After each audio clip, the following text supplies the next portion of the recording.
Y'all, I wish I was exaggerating when I say this might be the most messed up thing I've ever had to live through. Like, I've seen family drama, I've survived family drama. But this, oh my gosh. So, my name doesn't matter, just call me the girl who tried to do right by her dad. I'm in my late 20s, I work full-time as a nurse in a busy hospital, and my life's already chaotic without adding this kind of crap to it. My dad's been sick for over a year now, late-stage Parkinson's. Some days he can barely sit up without help. I've been handling his meds, appointments, grocery runs, all of it. And my brother, well, not so much. Let's talk about him for a sec. My brother Liam, 31, supposedly the man of the house now that dad's sick. Except this man is allergic to accountability, addicted to sports betting, and constantly between jobs despite having a college degree. Bro acts like he's a misunderstood genius entrepreneur just waiting on the next big idea. Meanwhile, he's blowing thousands on DraftKings and begging friends for loans that never get repaid. I knew he had a gambling problem. That wasn't even a secret in the family. What wasn't public knowledge yet was how bad it had gotten. And before I go deeper, no, my brother and I were never close. Not even as kids. He was the golden child when we were growing up, and I was just the one who didn't need as much attention because I was so independent, aka ignored.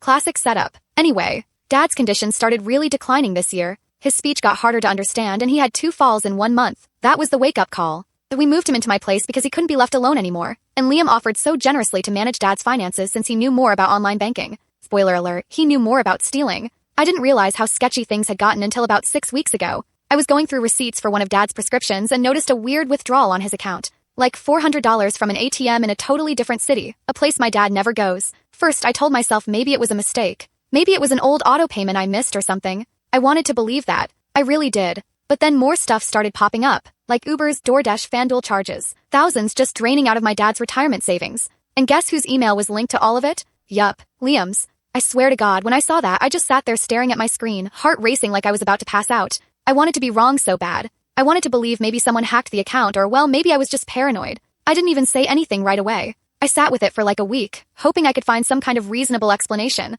But deep down, I knew. So I did what any responsible daughter would do. I confronted him. And y'all, this man had the audacity to flip the whole thing on me. I think you're just stressed, okay? You've been working too much. You're literally imagining stuff. You're being paranoid. Paranoid?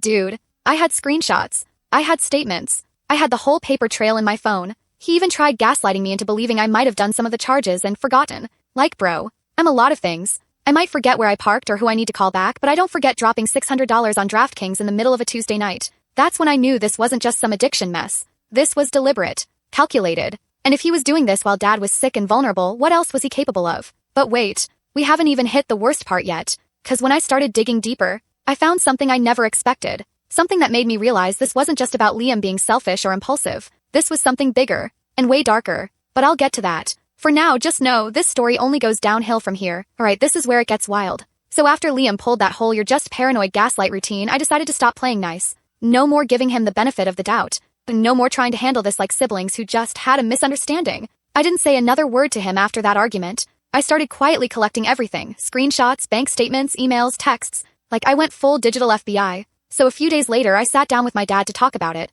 Mind you, at this point, he's not the same man I grew up with. Parkinson's has really impacted his speech and energy. Some days he's fully alert, other days he fades in and out. But I waited for a good moment. I sat down with him and said gently, "Have you noticed anything weird with your accounts? Anything Liam told you about?" And y'all, he just blinked at me. Blinked and then started crying. He knew. He told me, slowly and with a lot of pauses, that he had asked Liam to help set up some new banking apps for him because he couldn't manage his phone well anymore. He thought Liam was just helping with transfers and bills, but recently he'd been seeing weird charges and had even tried asking about them, only for Liam to get defensive and say stuff like, "I got it, don't worry, just rest." He knew his money was disappearing, but he didn't know what to do. He was scared. He didn't want to cause a rift between his kids. And that wrecked me. This man, who spent his whole life working, saving, providing for us, was literally sitting there sick and scared in my living room, letting his own son drain him dry because he didn't want to make things messy. I sat there holding his hand and swore I would fix it, whatever it took. But fixing it meant digging even deeper. So next day I call up my cousin Jordan. She's in IT and knows her way around a digital footprint like nobody else. I told her everything and asked if she could help me access Liam's email or accounts.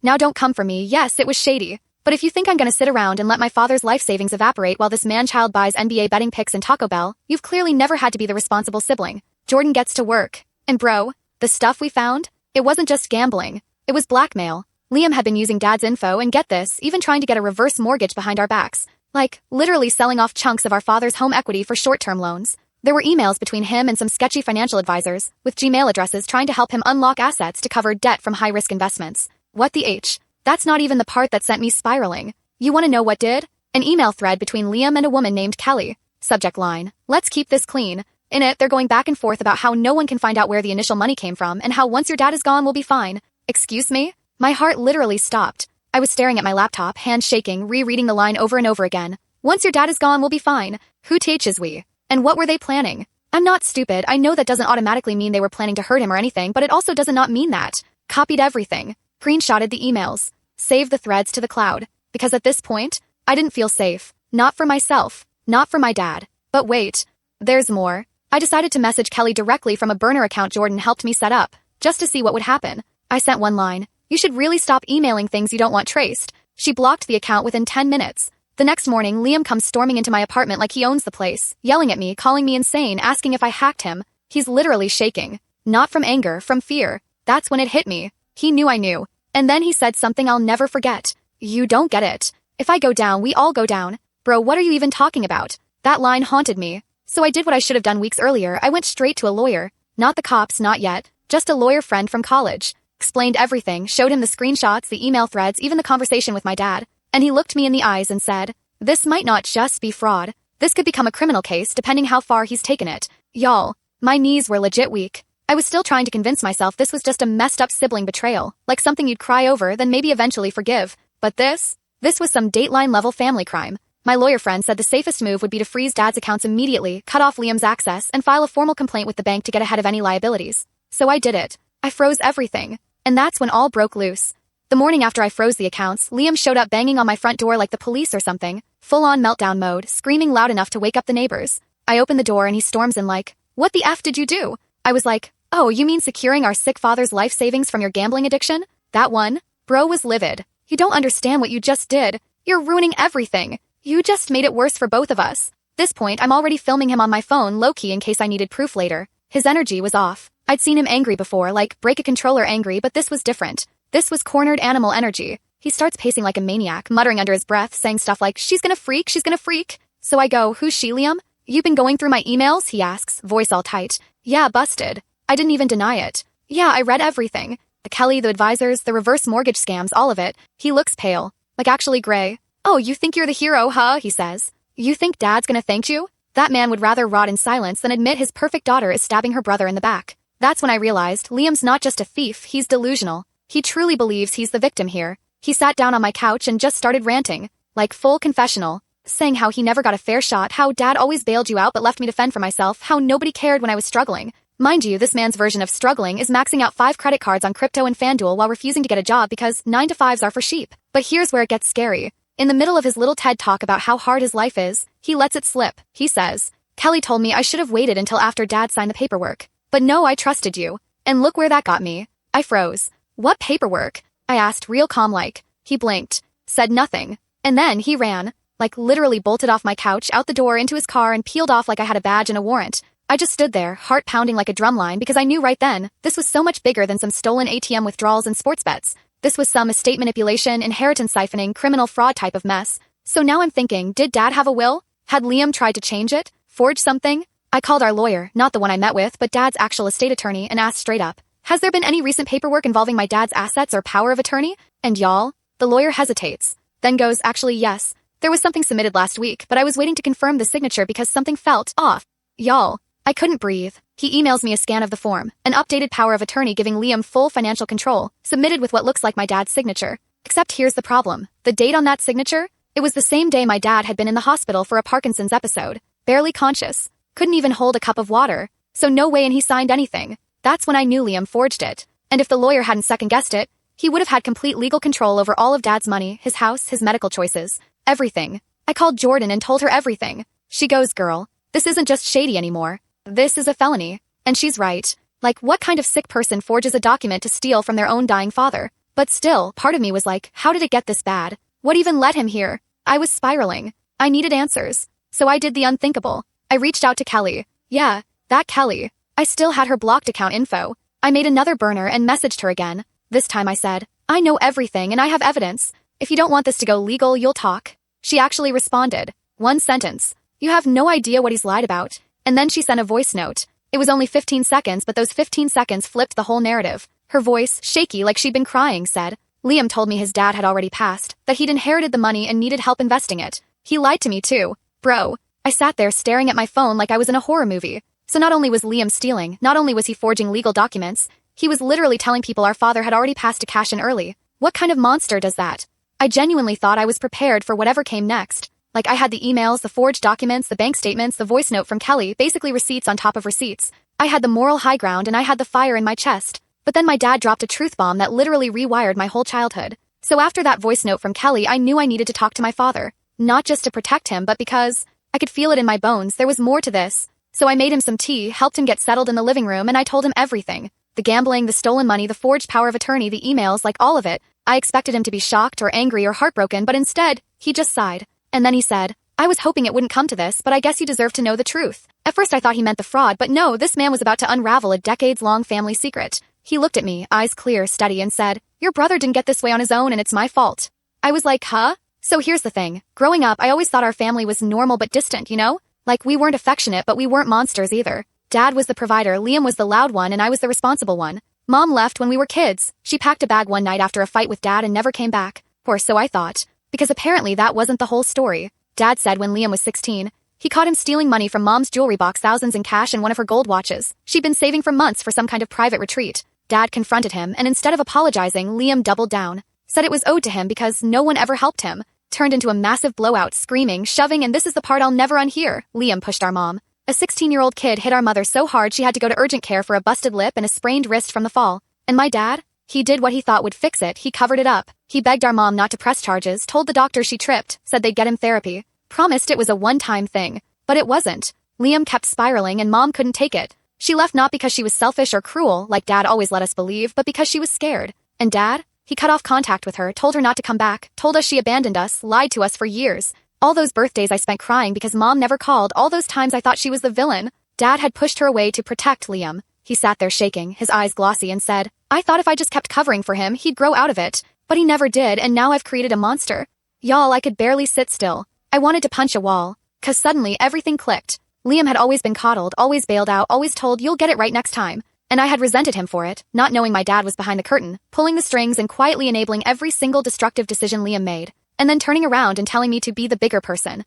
Suddenly, Dad looked so small, so broken. He said, I didn't know how to fix it. I thought if I gave him enough time, enough support, maybe he'd stop. I asked him, did you know about the forged paperwork? He nodded. He knew. But he hadn't said anything because, get this, he was afraid of Liam. Said Liam threatened to put him in a home if he told anyone. I swear I almost flipped the coffee table. This man, my brother, was threatening our sick father with being institutionalized so he could keep stealing from him. And my dad, who once built an entire garage with his bare hands and never cried at a funeral, was sitting there terrified of his own son. That's when I decided, this was it. No more protecting Liam, no more secrets, no more hoping he'd hit rock bottom and bounce back. I was going to expose every last thing he'd done, to the family, to the bank, to the lawyer, even to the police if I had to. Because if this man was willing to lie, forge legal documents, emotionally harm our dad, and tell strangers he already passed, then he didn't deserve our silence anymore. So I asked Dad one last question. Do you want me to pursue this? And I'll never forget what he said. He looked me right in the eyes and whispered, do what I couldn't. Okay, so here's where things went full soap opera. I needed people to see what Liam had become because honestly, I think some of them still thought he was just having a rough year or figuring things out.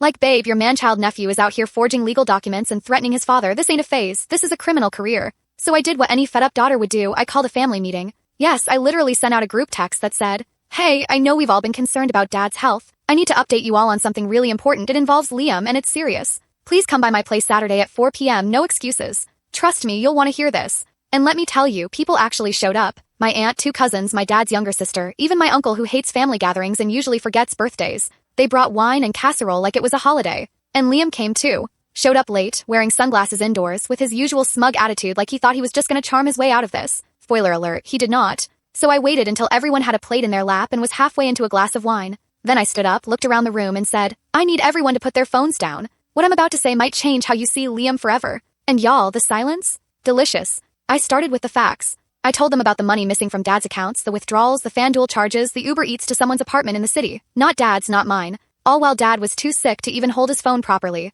Then I dropped the emails, the fake advisors, the reverse mortgage schemes, and yes, the forged power of attorney. And then I hit them with the voice note from Kelly, the woman Liam told that our dad was already passed so he could cash in on some imaginary inheritance. You could feel the shift in the room. My aunt looked like she might throw up. My uncle just muttered, Jesus Christ. And Liam? Bro was literally shaking. His knee was bouncing like crazy. His jaw clenched so hard it looked like his teeth were about to snap. That's when he stood up and tried to go on the offensive. You people always take her side. You think I'm the bad guy, but you don't know what she's capable of. She went into my private accounts, she hacked me. And then, I swear to you, this man looked at our dying father and said, "You were supposed to protect me." Y'all, even the casserole dish flinched. Dad, bless him, just sat there and said real quiet, "I did protect you for too long and that was my mistake." You could have heard a pin drop. Then my cousin Jordan, yes, hacker cousin, love her, pipes up and goes, "Also, I found your DraftKings account, you've lost $14,000 in 6 months, bro. Maybe sit this one out." Liam snapped. He screamed that we were all conspiring against him, said I had been jealous of him since we were kids. Jealous of what? The eviction notices? Accused Jordan of illegally spying, said I was trying to take over the inheritance, which doesn't even exist, by the way. Dad's been using his savings for medical care, and stormed toward the door.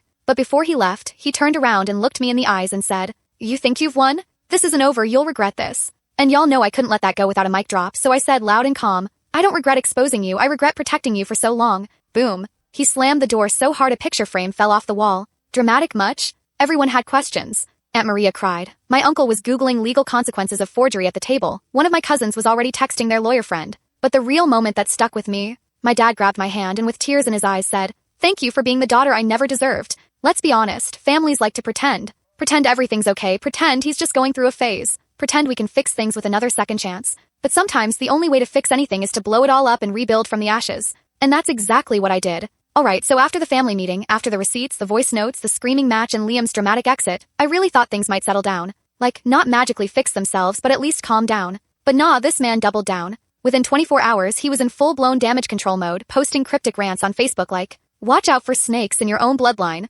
Just because someone acts like they care doesn't mean they're not stabbing you in the back. Family is the real enemy," type stuff. Like, sir, be serious. But it got worse, like way worse. 2 days later, I get a call from my boss. Yeah, at work, middle of my shift. She says, "Hey, this is going to sound weird, but someone called HR this morning claiming you had access to controlled substances at home and that you might be abusing your father's medication." I almost dropped the phone. Mind you, I'm a registered nurse, I've worked my butt off for everything I have. I've never touched a pill that wasn't prescribed to a patient, and now someone's out here trying to paint me as some kind of junkie stealing meds from her own dad? And you already know who made the call. I asked my boss if they got a name. She hesitated. They wouldn't give a full name, but they said they were your brother.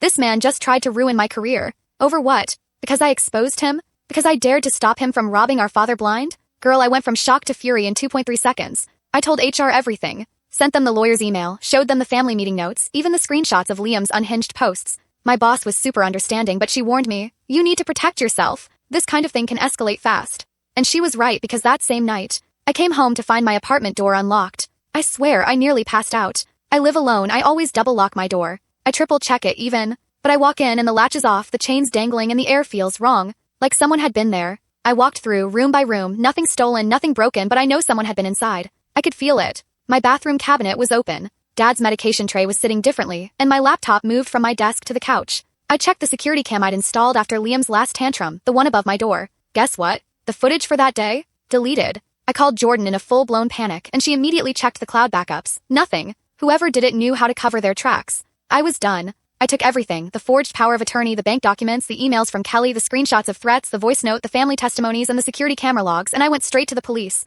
I sat in that little fluorescent-lit office, hands still shaking, and told the officer everything, like all of it. He listened, took notes, asked for copies, and after reviewing it all, he looked me straight in the eye and said, "You did the right thing coming here. Based on what you've shown us, this could fall under elder financial harm, fraud, identity theft, and potentially harassment." They opened an investigation that same day, filed an official report, and guess who they went to see first? Yep, Liam. Now, I wasn't there, obviously, but Jordan's boyfriend works in admin at the station, and he said Liam completely lost it when the detectives came to talk to him, tried to act like he was the victim, blamed me for ruining his future. Sir, your future ruined itself the moment you forged a document and told your girl our father was passed. And listen, I know pressing charges against family is heavy, it's painful, and it's not something you do lightly, but this wasn't about revenge anymore, this was about protection. 'Cause if he was willing to lie, steal, forge, manipulate, and try to destroy my job, what was next? Showing up at my door? Hurting Dad? I mean, I couldn't risk it. A few days later, I got a call from the investigating officer. They'd found proof that Liam had attempted to access Dad's accounts even after being removed. He used an old password and tried to reset the login twice. They had IP logs and guess whose address it was? Liam's girlfriend's place, the same one from the Uber Eats orders. Finally, this man's pattern was being documented. The officer told me they were preparing to file formal charges, they just needed Dad's statement to solidify the case. So that weekend I helped Dad get to the station. Wheelchair, blanket, the whole thing. He looked tired and fragile, but he also looked ready. He sat there in that room and gave his statement, told them Liam had taken advantage of him, said he was scared to speak up, said he trusted the wrong person for too long. And when it was over he looked at me and said, "You saved me." So yeah, after Dad gave his statement, everything started moving fast. Like for the first time in this entire nightmare, the system was working in our favor. The police had the documents, the bank confirmed the fraudulent activity, and Kelly, yes, that same old Kelly, ended up cooperating too, probably to cover her own butt. She handed over texts and email threads that made everything even more airtight. There was no more maybe, no more giving Liam the benefit of the doubt. Like, this was a criminal case now. A few weeks later, we got the notice. Formal charges were being filed. Fraud, identity theft, attempted financial exploitation of a vulnerable adult, harassment. And because of the forged power of attorney and the forged signature while Dad was clearly medically incapacitated,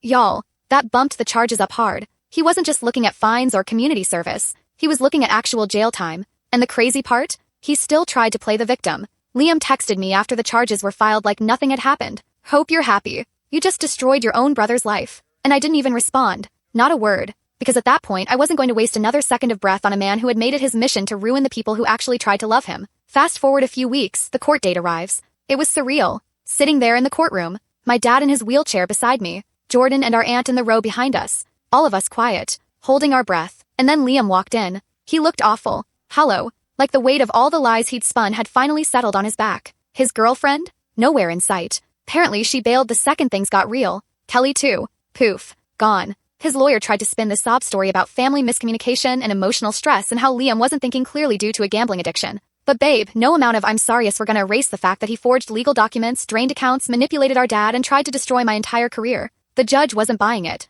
I wish I had a recording of what the judge said. She looked Liam in the face and said, "What you did wasn't just criminal. It was a betrayal of the highest kind. Not just of your father's trust, but of your sister's faith in you. This wasn't a mistake, it was a choice." Over and over again. Oof. Mic drop. Liam didn't even look up. He pled no contest, which basically means I won't fight it, but I'm not technically admitting guilt. It was a deal to avoid the maximum sentence. He was sentenced to 9 months in county jail, followed by mandatory rehab for gambling addiction and 3 years of probation. Also, a permanent restraining order. He can't contact me or our father in any way. And listen, I thought I'd feel victorious. Like finally, justice. Finally, this man gets what he deserves. But sitting there watching my brother, the same person I used to share toys with, who taught me how to ride a bike, who used to watch cartoons with me on Saturday mornings, being escorted out in cuffs, didn't feel like a win. Felt like a funeral. Not for Liam, he made his choices. But for the version of my brother I thought still existed somewhere under all that mess. That version? He gone a long time ago. So what happened next? Dad stable. Still sick, still struggling, but peaceful now. No more anxiety over money, no more wondering if he's being watched or manipulated. I hired a full-time nurse to help with the day-to-day care, and between me and Jordan we've created a little safety bubble for him. Jordan and I? Closer than ever. Honestly, she's been a rock through this whole thing. We joke now that we should start a family detective agency because we've got receipts, skills, and zero patience for liars.